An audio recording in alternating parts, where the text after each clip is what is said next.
The audacity, the unmitigated gall of those Knuckleheads of Liberty podcasters, daring to voice opinions outside the mainstream of accepted thought. Listen if you dare. It's angry, it's funny, it's even sometimes sad, but it's always based on freedom and justice, as you will see. Here's our host, Jason McPhee. Welcome to the Knuckleheads of Liberty. We are coming at you on May 17th, 2002. And this is a special edition, a second of two parts with Sam Paredes of Gun Owners of California. I said there's so much stuff out there with these crazy, both California and national administrations. It's got us all triggered enough to really focus in on gun issues and gun ownership issues for this in the last show. So, but before we get into that, let me reintroduce you to our panel again. In our upper left-hand corner, we have Leon, the word Brathwaite, last word in Liberty. He is a retired engineer from the state of California. In our upper right-hand corner, we have our screaming eagle of freedom, Tim Everett. He is a pilot in the state of California. In our lower left-hand corner, we have our special guest today, and that's Sam Paredes of Gun Owners of California, here to talk to us about some of these really interesting issues on guns. And my name is Jason McPhee, and I'll be your host today.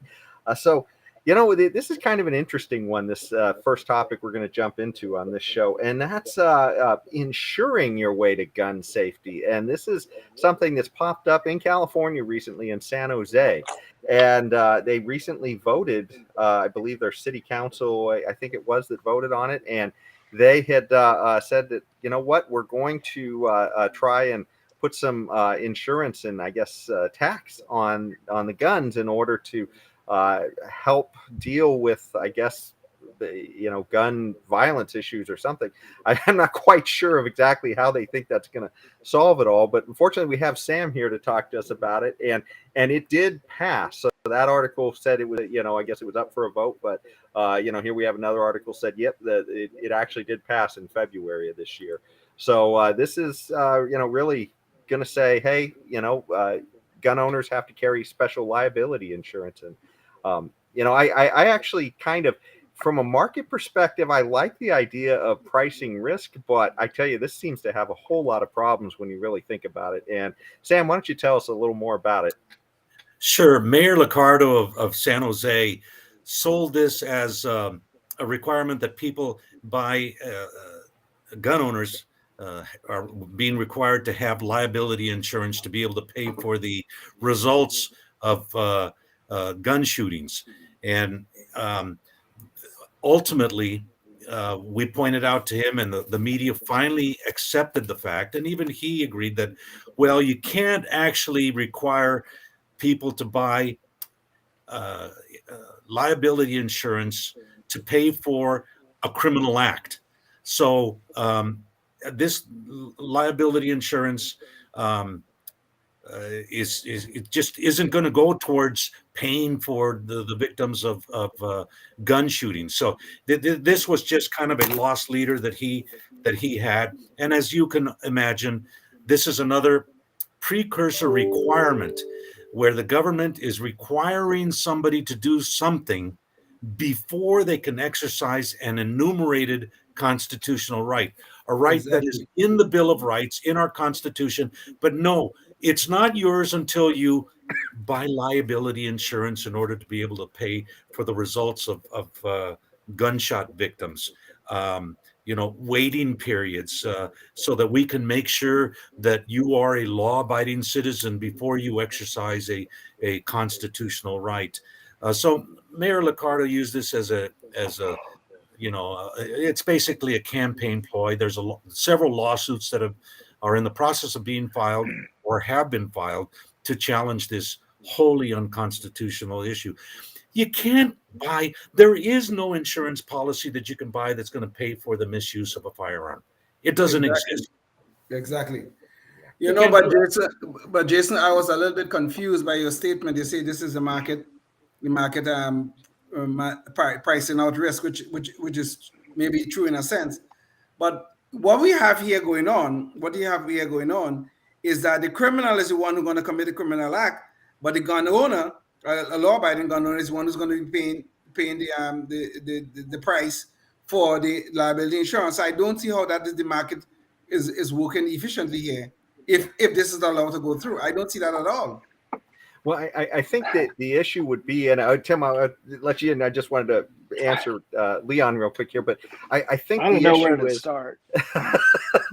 well, the issue is if it were truly something like, let's say, for instance, you were managing explosives on your property or something, and you had to have insurance so that your neighbor, in case something your thing blew up and it damaged your neighbor's property, maybe you could see some kind of a parallel there. But this is something kind of weirdly different, and that it, like Sam was saying, it totally ties into the aspect of a criminal here. And one of the questions I had as well too is, have they even talked about pricing? I mean, what kind of pricing would they even have to do with this? Because I know when they talk about environmental regulations, they talk about like pricing of like putting $10 million per life on a lot of regulations that go through.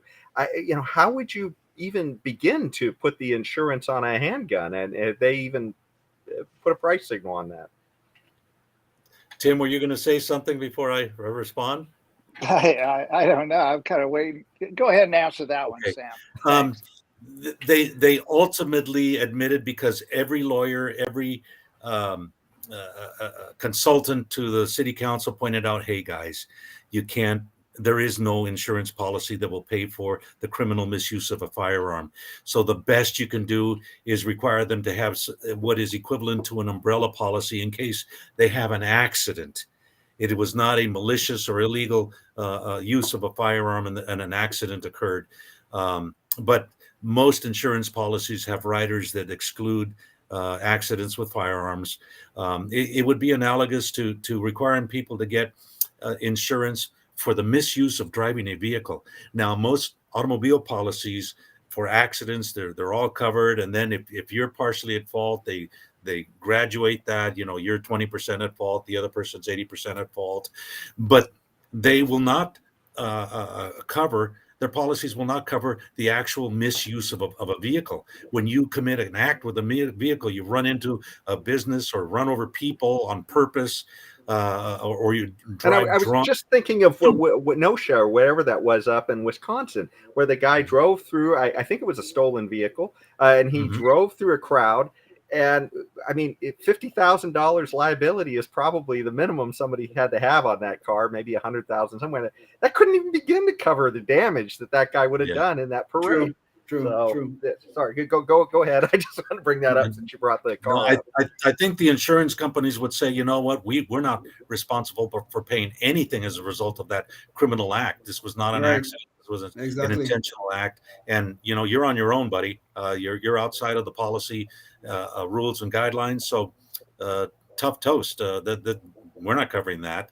So and whether it's insurance, whether it's San Jose requiring all residents of the city of San Jose to pay a fee if they are gun owners, as so that they can exercise the privilege of owning guns within the city of San Jose. That's another one of these precursor conditions on the exercising of a constitutional right. Clearly unconstitutional, and the mayor knows it, and he's willing to spend millions of dollars in San Jose, city of San Jose resources out of their budget to fight this in court, knowing full well that he's going to have his rear end handed to him in a legal basket. He's going to lose, and he knows it. So this is an egotistical politician who's using this to try to score brownie points for his eventual run for Congress or governor or emperor or king or whatever it is that he wants to do in the future. He is a small-time tyrant, and he wants to take that to higher levels. Yeah, I like that. It gets back. Go ahead, Tim. Go ahead. I'm sorry. I like that analogy. A lost leader of a act. Because he's just going to use that. He's going to reach into there. If it wasn't for those terrible Republicans, I would have been able to pass this gun owners insurance thing, and we would have solved all our problems, and life would have been just a bowl of cherries. But no, those evil Republicans. That's why you need to elect me. Yeah, pretty much. Leon, what were you going to say, buddy? Yeah, but all of this, thank you. that all this gets back to the issue of the government trying to make us get their permission, the government's permission, for us to exercise our enumerated constitutional right. This is really problematic. I think this could not withstand a constitutional scrutiny. It will not stand. I don't think so. 100%. I agree. And as we discussed previously, these rights were not granted to us by government. They were enshrined in the Bill of Rights and the Constitution because they pre-existed the existence of this country. These rights are human rights that are God-given, or by our Creator, as they said in the Declaration of Independence. And they wanted to make sure. I mean, there were some of our founding fathers were saying we don't need to do this because everybody knows what rights are and what God-given rights are. And thankfully, there were a bunch of knuckleheads back then who said, "Hey, listen, in generations to come, they're going to forget about this thing of sacrifice and revolting against a tyrannical government. They're going to forget about what liberty and freedom is, and they're going to infringe on our rights, and tyranny will rise again." So we want to enshrine at least these 10 rights that pre-existed the Constitution and cannot be taken away by government because they were not granted by government. So exactly. That's freedom and liberty, man, at the core. Well, since we're talking, the Declaration of Independence clearly stated, endowed by our Creator with certain inalienable rights. 100%. Well, since we're talking tyrants, the Biden administration has recently come down on ghost guns. And so that's kind of an interesting topic. It's sort of I hadn't really heard of that term until about 4 or 5 years ago, maybe, or something like that. It's kind of recent. But, essentially these are guns that you can sort of buy the parts via mail and just sort of assemble yourself, I guess. And, so they don't have serial numbers on them. But so Biden is taking action, and if he's taking action, it's probably something really bad about to happen. So, Sam, can you fill us in a little bit about what's going on with Biden and ghost guns? Sure. There's two aspects of this. Number one, as Leon pointed out earlier, terminology is important. The term ghost guns was coined by the same people who coined assault weapon. They are politically generated terms in order to create this scary, evil black cloud that exists out there, and to demonize a class of firearms. So I reject the terminology of ghost guns. What they reflect are firearms that do not have a serial number. Now, since before the creation of our country, I have to go back to history, people have been making their own guns in their own homes since forever. As a matter of fact, had people not had the right to do that and exercise that right, we would have never won the Revolutionary War, because people were making their own guns or going to their neighbor who was good at making guns, and these were the guns that they took in the militias to fight against tyranny and Great Britain. So we've had these unserialized guns since forever. In America, people have since that time have been making guns in their own homes without serial numbers, totally legally. There are millions of them in private possession. We've had them forever. People have made guns. They're legal to use, and there are maybe some restrictions if they want to sell them, because they require a serial number in order to sell them, which they can apply a serial number and then they can legally sell them. But it has been happening forever. So now free market entrepreneurs develop procedures using the guidelines from the Bureau of Alcohol, Tobacco, and Firearms, and generated these kits that are not full firearms. They're not recognized by the government as firearms. They have 80% of the work has been done on the receivers or the frames that typically have the serial numbers. And then the purchaser, that is a legal item that is not a gun. Then they can do 20% more work on it in order to turn it into a legal gun. And it would be the same as building a musket in your own home at Revolutionary War times. It would be the same thing. As long as they do not commit a crime with that gun, There's nothing illegal about it. But the government believes that somehow, miraculously, by having serial numbers, they are able to stop gun crime. Well, we know for a fact, over and over, for decades and decades and decades, that registration and serial number tracking does very little to actually solve crimes. All it does is it might trace the ownership of a gun, all legal transfers all the way to the time they were manufactured, but it doesn't help to solve crime. So you have these unserialized guns that are built by people in their own homes. Yeah, let me just interject here. You know, people aren't taking their Dremel tool and taking this 80% receiver and then, you know, hacking away. You know, they're not sitting there with their, you know, their pocket knife and just peeling off enough to get it down to where it'll fit. This is sophisticated machinery. This is machine shop kind of stuff. Yes. Okay, now, you know, you know, do you have to have a degree from what is it? MIT. Thank you. Do you have to have a degree in MIT to operate the machinery? No, but guess what? The average criminal, you think they're going to buy all this machinery and then learn how to use it? They haven't even passed third grade yet. Okay, so the whole thing about this has got zero, as Sam has pointed out on another angle, to do with crime. It's all got to do with us evil tax-paying minions having these unregistered or unserialized weapons, as if that ever stopped anybody. Oh my God! Oh God! You know, I can't go murder. I can't do that drive-by shooting with this Glock 9mm. It's registered. The original owner, the guy we stole it from.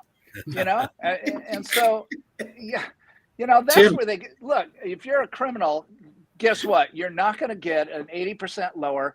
Learn how to use the machinery to grind it down into the rest of the 20%. Now make it to where you can bolt on and screw on, or however you get on the barrel and you know, the stock and the grip and the magazine and everything else. Okay, you're not. All you're going to do is go to your local homeboy and ask him, you know, does he have any stolen guns for sale? Oh, here's one, $20. You can have it. It's a nice little Glock 19. $20. Where can I get that, Tim? I'm wondering.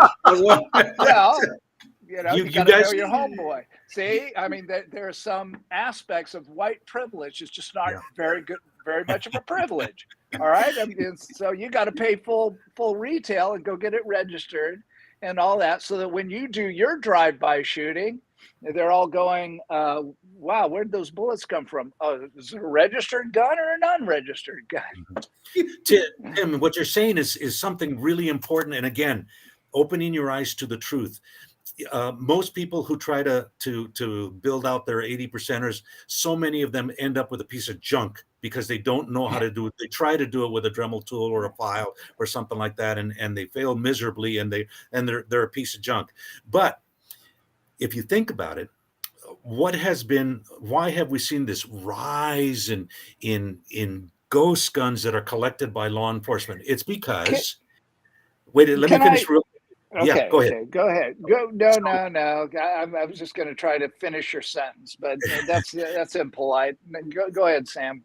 Every time a criminal takes a serialized gun and obliterates the serial number on the gun, you have what is defined as a ghost gun, and now, which has been occurring since forever, and now that they have a category to put those guns in to collect data on, all of these guns that have been had their serial numbers obliterated now fall under the category of ghost guns. They've been around forever.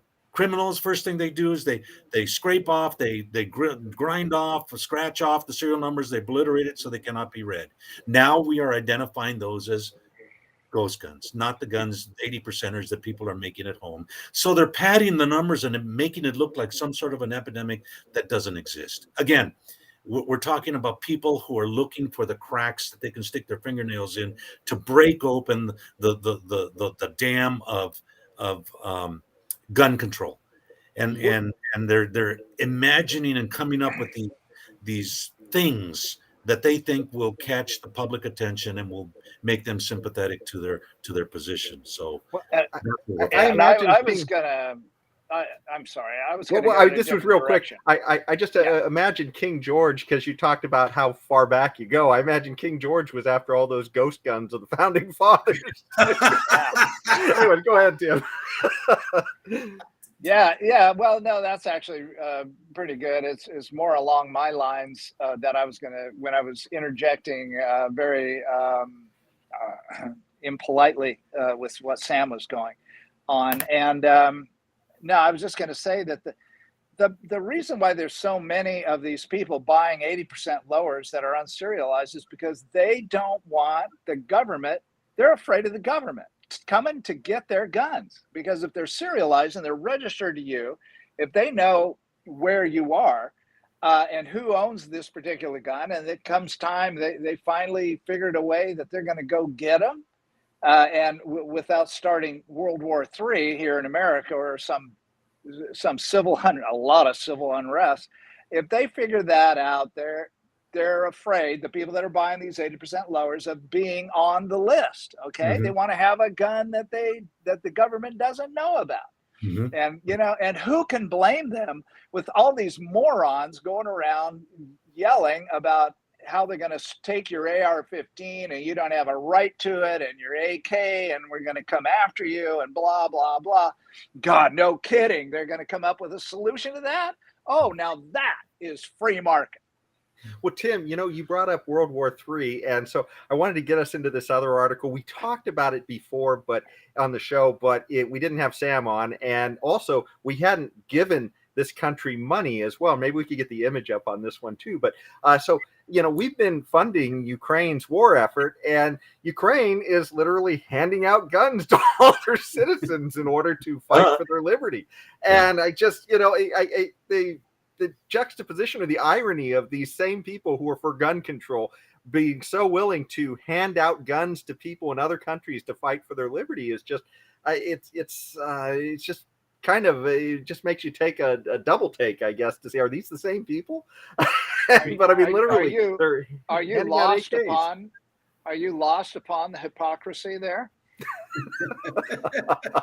Yeah, if they weren't hypocrites, they wouldn't be politicians, I guess. There you go. Jason, what you're saying is so true.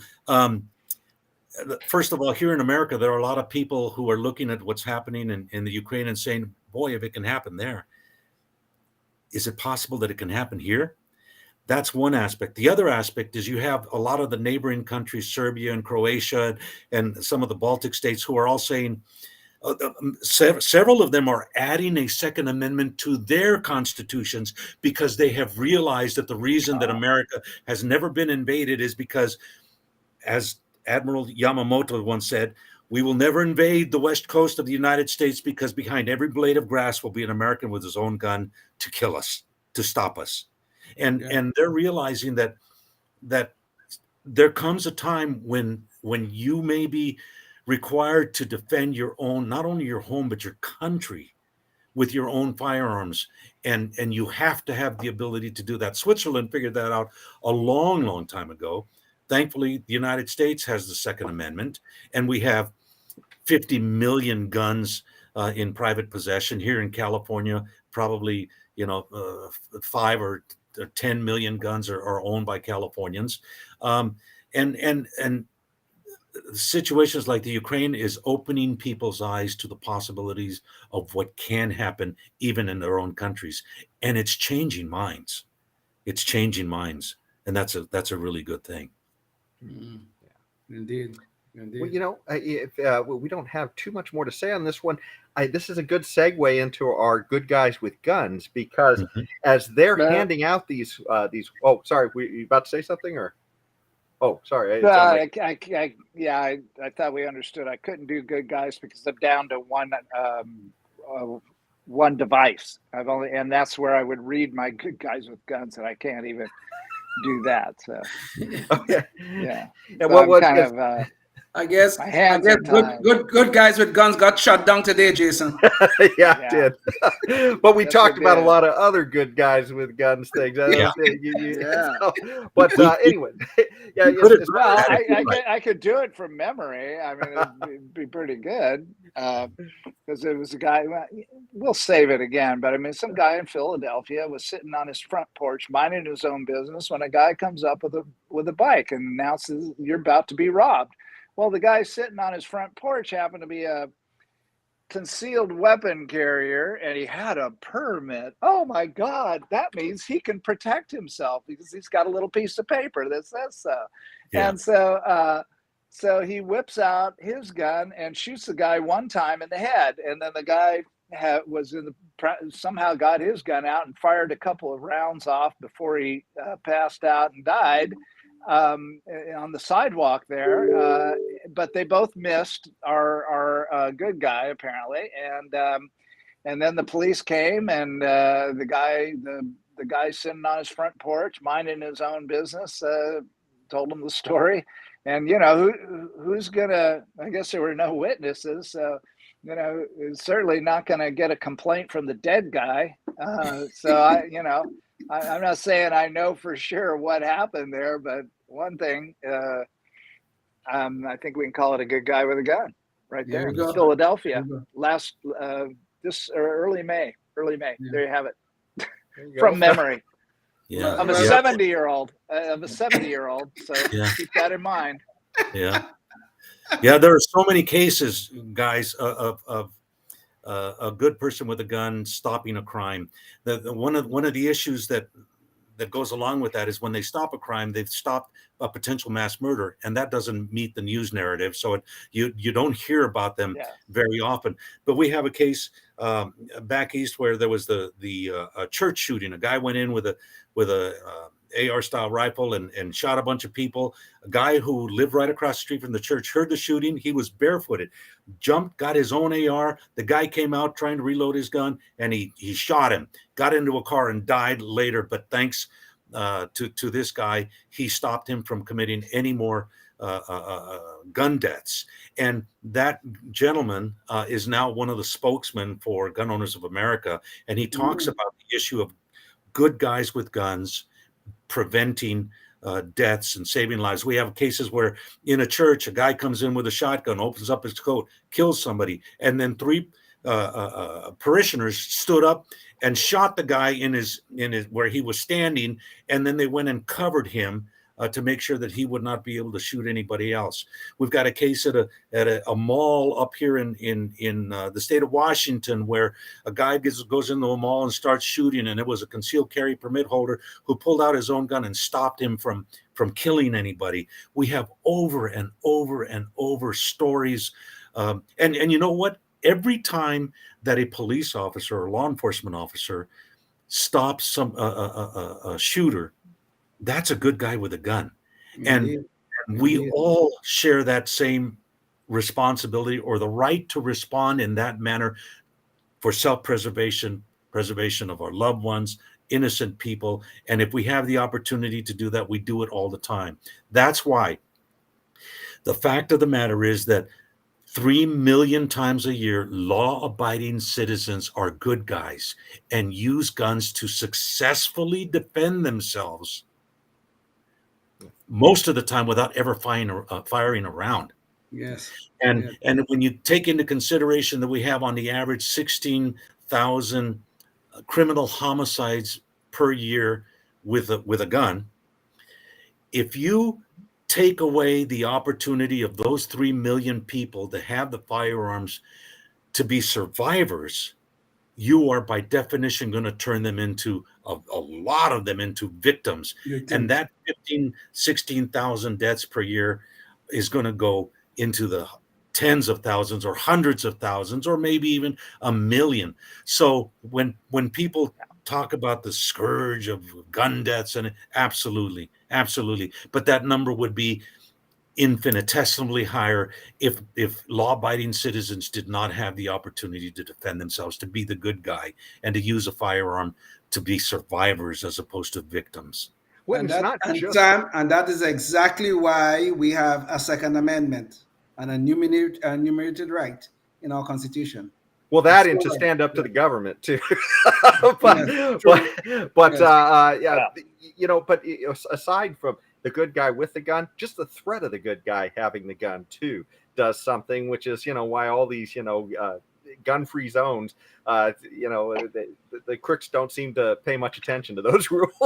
No, the government is advertising target-rich environments when they Exactly. declare places Yeah. gun-free zones. They know that if they're going to go and commit an act of evil, that they know they're not going to face any opposition, and Yeah. the possibility of them getting injured is greatly reduced. So where do they go? You know, out of the last 20, you know, mass shootings, I believe 20 of them occurred in gun-free zones. Yes. So what does that tell you? Again, it's not rocket science, but it is eyes wide open view at liberty and fact. Yeah. So An armed society is a free society. An unarmed society is a subjugated society. And speaking of subjugated societies, we're gone just a little bit long, but I wanted to squeeze in our Knucklehead Noise Patrol real quick. And so one guy who wants us to be a little more of a disarmed society is Beto O'Rourke, who is he ran for president back in 2016 on the Democrat side. And at that time, he said, hell yes, we're going to take away your AK-47s and AR-15s. So, you know, he couldn't have been more clear about what his position was on gun rights on some of these things. well, now that he's running for governor of Texas, Exactly. he knows that saying that to Texicans is the kiss of death. So he's changing his tune and saying, well, you know, I didn't really mean that. And I do believe in the Second Amendment and your right to own guns and stuff like that. So never mind what I said in the past. Never mind all of that stuff. It's the here and now. And please elect me governor of Texas. But sort of, this guy is confused because he did say exactly what you said. And then a week later, he came back and said, I don't think we should have AR-15s or AK-47s on the street. I've seen what they do to my fellow Texans in El Paso in 2019. I haven't changed a thing about that. I'm just telling you, I'm going to focus on what I can actually do as governor and where the common ground is. So this guy, he's still kind of bouncing around like a ping pong ball, but I think it's pretty clear. His first statement is probably the real one. Hell yes, I'm going to take away your guns. Give the guy a break, okay? Give the guy a break. The guy can't make up his mind. You know, you have the brain of mush. So give the guy a break, please. No.